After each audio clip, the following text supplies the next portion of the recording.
একবার এক শিক্ষিকা তার ছাত্রছাত্রীদের বললেন, আমি তোমাদের একটা কাজ দিতে চাই। সেটি হলো, কালকে একটা ব্যাগে করে তোমরা টমেটো নিয়ে আসবে। তবে কতটা টমেটো নিয়ে আসবে তার একটা নির্দিষ্ট পরিমাণ থাকবে। তোমরা যাদেরকে বেশি ঘৃণা করো তাদের প্রত্যেকের নামে একটি করে টমেটো সেই ব্যাগের মধ্যে রাখতে হবে। আরেকটি শর্ত আছে, সেটি হলো এই ব্যাগটি তোমরা 1 সপ্তাহ ধরে যেখানেই যাবে সেখানেই বহন করে নিয়ে যেতে হবে। ছাত্রছাত্রীরা রাজি হয়ে গেল এবং পরের দিন কেউ 2টো টমেটো, কেউ 5টা, আবার কেউ 20টা টমেটো নিয়ে আসলো ব্যাগে করে। 1 সপ্তাহ এভাবেই তারা শিক্ষিকার নির্দেশ মতো যেখানে গেল সেখানেই এই ব্যাগটা বহন করে নিয়ে যেত।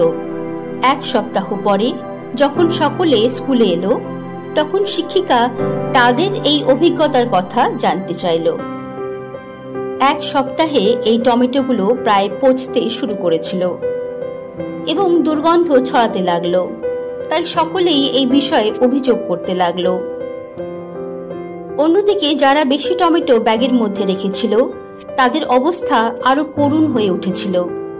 এই ভারী টমেটোর ব্যাগের বোঝা 1 সপ্তাহ বহন করে তারা ক্লান্ত হয়ে গিয়েছিল। শিক্ষিকা তাদের দিকে তাকিয়ে হাসলেন আর বললেন, ঠিক একইভাবে তোমরা যখন তোমাদের হৃদয়ে অন্যের প্রতি বিরূপ মনোভাব পোষণ করো, তখন তোমাদের হৃদয়েও এরকমই ভারাক্রান্ত হয়ে পড়ে।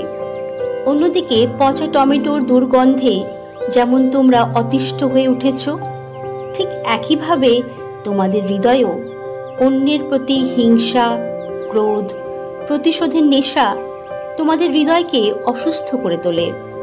আমাদের প্রত্যেকের হৃদয় হলো একটি ফুলের বাগানের মতন, যা প্রতিদিন আমাদের পরিষ্কার পরিচ্ছন্ন রাখতে হয়।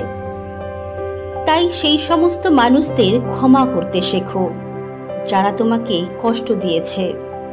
মুছে ফেলো তোমার হৃদয় থেকে সেই সমস্ত আবর্জনা যা তোমার হৃদয়কে প্রতিনিয়ত কলুষিত করে তুলছে।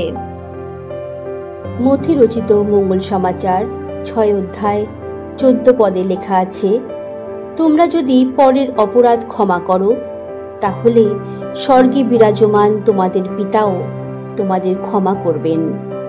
কিন্তু তোমরা যদি পরকে ক্ষমা না করো, তাহলে তোমাদের পিতাও তোমাদের ক্ষমা করবেন না।